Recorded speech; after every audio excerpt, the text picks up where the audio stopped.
Hi viewers! Today is Saturday, September 21, 2013, and you are watching Save the Earth Live. Today happens to be International Coastal Cleanup Day.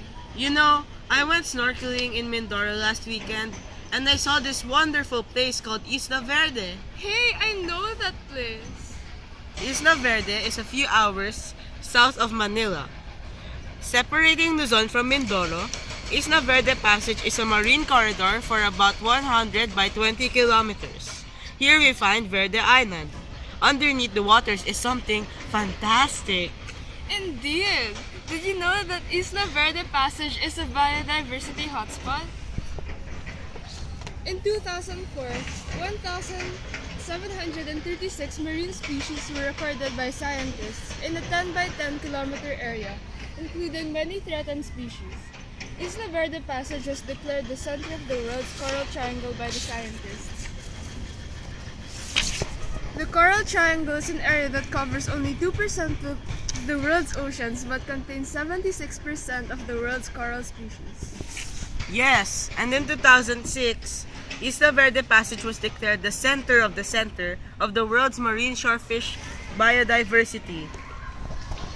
The underwater reefs is sanctuary to 60% of the world's known shorefish.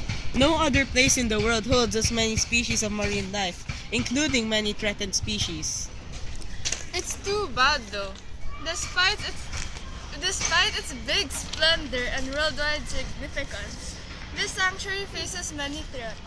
Like in August 2013, plastic bags, wrappers, and other junk was found among the marine flora and coral reefs. Let's hear from our local correspondent Cheska at Isla Verde Island. Good morning, Iko and Bianca. I'm here at Isla Verde Island. Since today is International Coastal Cleanup Day, there is a workshop for the residents on solid waste management. I'm here with the barangay captain. Good morning, sir. Good morning, ma'am. What does your town plan to do to help save Isla Verde? We pledge to never throw garbage into the seas again and use reusable containers instead of disposable plastics. We also hold regular marine and coastal cleanups. Also have markers to separate areas where fishing is allowed in the marine sanctuary. Thank you.